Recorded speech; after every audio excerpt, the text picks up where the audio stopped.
How much has, the ability to tackle or not to tackle during this, during camp and everything, how much has that kind of helped you guys in a way? And also watching other teams over the last couple of weeks, Navy, for instance, on Monday, how unable to tackle pretty much in fall camp. How much does that maybe help you guys prepare as you get ready for a late start? It's really the style of practice, and that's really kind of a year-long deal around the clock. We've been a group that, and I say we anywhere I've been, you tackle really throughout the whole practice, and it doesn't have to be physical.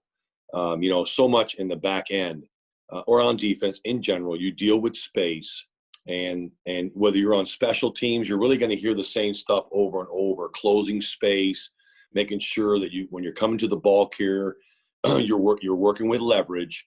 And so what do I mean by that? Well, if we're in a 7-on-7, if we're doing certain drills, if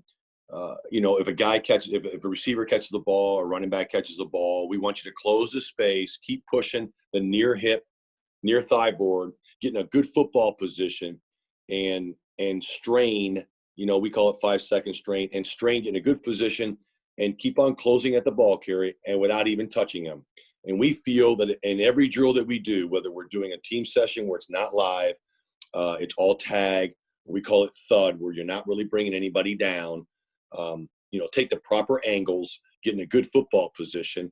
So a lot of it has to do with your eyes and the football position, that if we do it in every drill, I'm a great believer in that you don't have to physically tackle somebody to really be really good at tackling. It's the fundamentals about getting your feet right, getting a football position.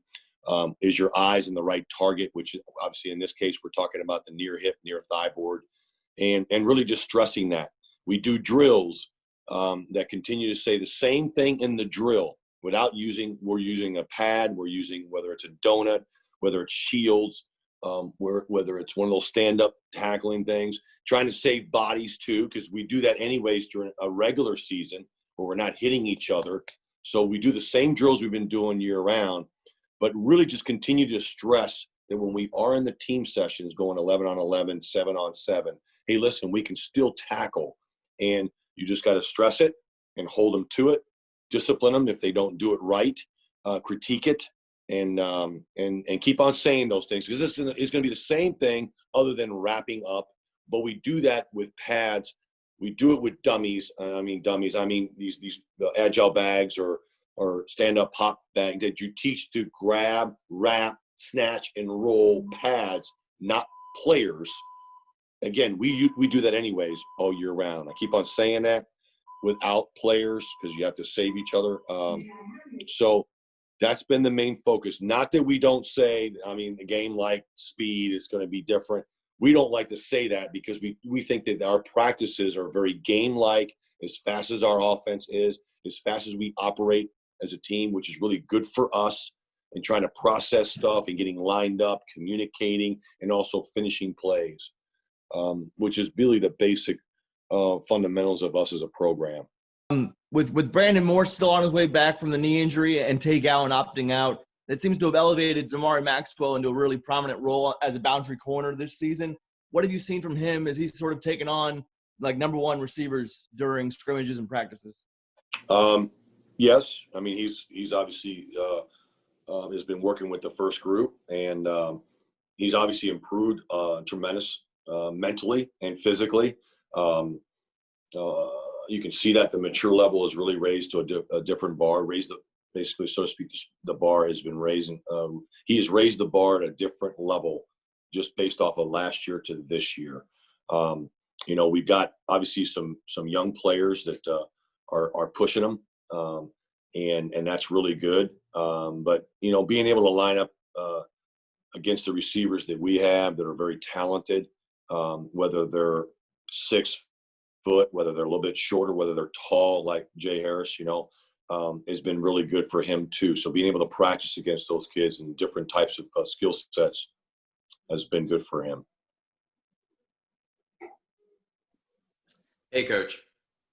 As you're preparing and looking at film for the season opener next week against Georgia Tech, what problems and things do you think the offense is doing well with Georgia Tech coming into the season. They only averaged about 16 points last season, and it seems like they have a starter at QB, but they haven't announced that yet. Does that affect the way you prepare for the team at all going into next week? Not really. Affect as far as our preparations and stuff like that. We're preparing for both a pocket quarterback or a guy that's mobile like Graham, who really improved as the season went on. You could see the confidence level and the plays that he was making at the end of the year from from earlier in the season.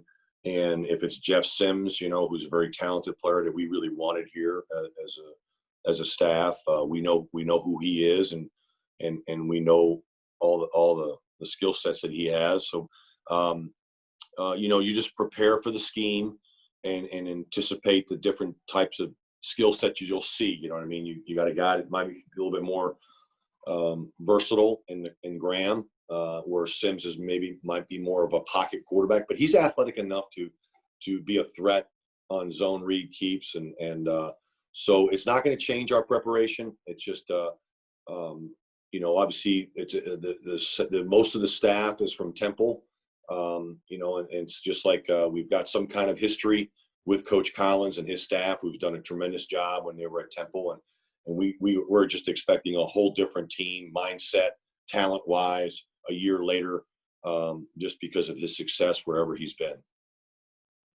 Coach, I know you just spoke a little bit about Zamir Maxwell, but for that other corner spot, is there still competition there? Do you guys have an idea of who you might roll with the ones? Well, is there still a battle going on with some of those young guys? How's that position looking like as a whole?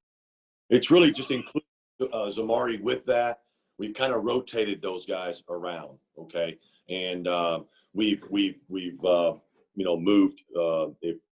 Again, we're going to put the best 11 on the field that we feel at the time that they're going to be ready to go. And so whether it's Devontae Brown or Justin Hodges or Maxwell, Thornton, A-Rob has worked at corner too, because his versatility. So we've again, we're going to have the guys, the top 11, that we feel are going to be ready to go. And there's some guys obviously that have to be role players or become in the starting spot, So we've given them the equal amount of reps. Coach, I know Devon Wilson hasn't been here with you guys long, but what have you seen from him early? And do you know if he is eligible to play yet this season? I do not know the second part of that question, okay, as far as if he'll be, obviously the waiver has been put in. And to evaluate that. And Devon is a very talented individual. He's obviously had success at the previous school that he came from. And we knew about him because we recruited him. We wanted him here. He came on a recruiting visit. So we're very familiar with him. And we're excited about it. And he's practicing very well. And he is somebody that can play all the positions on the back end, which gives us a great flexibility to where we want to put him. And we're preparing as if he is going to be ready to go, okay, when he said he's allowed to go. So, if he's going to give that, the waiver works out for us this year. Coach, Georgia Tech obviously playing this weekend. Did you guys as a staff be together to watch the game live as it happened? How do you watch that game, and how beneficial to see them on Saturday? As a staff, we don't really watch it. Not that we wouldn't get together and say, "Hey, you want to watch the game and stuff." We have practice that day, and are they playing at night? I'm not sure if they're playing the afternoon. Right? They're playing afternoon game or at night. Not sure. But I know I should know that, but. We get all the copies of it and the TV copies and stuff. But if we have time and because it will be working, then obviously we just go, to our homes and there are some that watch it together here if they're working late and stuff. But the second part of your question I didn't get. I'm sorry. The benefits of having the tape of them on Saturday, because they do have a game. Okay, Can you guys repeat that question? It's echoing. I can't hear it. I apologize. Yeah, I think she's saying, is there an advantage from seeing them get to play this week and have tape on them going into your game next week? Yeah, I think so. I mean, obviously, you get a feel for what the staff was feeling like, if who they go with at quarterback, and how much is it just one quarterback? Do they play both quarterbacks? That it always starts with that, and it always will be. And then some of the new guys that have they're playing at different positions on the line of scrimmage starts with that, and then on skill sets. We're really well aware of Amarian Brown, who's very talented at the receiver position, another kid that we recruited, and he's had an outstanding career there right now. So we have some idea of some of the guys that we're going to have to be very conscious of defending, and because they're going to get their hands on the ball. So I think the quarterback, to answer the quarterback, who's going to be, that'll be really good for us, being that we're not playing a game, and have some kind of thought process of what the plan might be for the following week. Hello, Coach. Just a question about special teams. Last season, you have had mostly first-year players. So, what are the expectations for this season, especially after everything that is happening? And do you think, for example, the limited capacity might help them? Might be a problem for special teams, such as the kickers and punters? Are you talking about you're talking about the kickers and the punters? Yeah, mostly last season you had mostly first-year players on that positions. What are the expectations for this season then? Yeah, well, I'm probably they're doing well. I mean, I don't know how to say it. I don't coach them. We're obviously excited, seeing a lot of success with both the punter and the kicker. And obviously the first, it'll be, I think they have experience, so that helps. And obviously there's a little bit of a tradition going here with our place kickers. You know what I mean? How successful they've been, and they got something to look up to, and standards and expectations, and so far so good. But I'm the last guy you want to ask about the kickers and the punters, not because I don't know and who they are and stuff like that, but they've been doing really good in camp, and again, they played last year, and so that's a plus. Coach, when we talked to Coach Shannon the other week, he said some good things about Dylan Lester. I know he came in, did well, hurt his knee, and has been kind of, rehabbing and getting back to the point where he was when he came in. What have you seen from Dylan? Is he back to where he was, and what kind of role do you see him playing for you guys this year? He's actually had a good camp. He's moving around. We see him a little bit quicker, more confidence, and more confidence in his skill set, and more confident in the scheme. Obviously, the first year, he was playing special teams and got injured, and kind of lost a whole year there. And then last year, trying to play through it, wasn't quite ready from the get-go.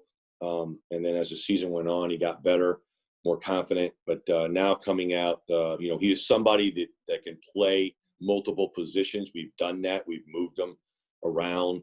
He's playing both a nickel and dime positions, along with both safeties. So we do that with several of our players on the back end. We've talked about that before with you guys.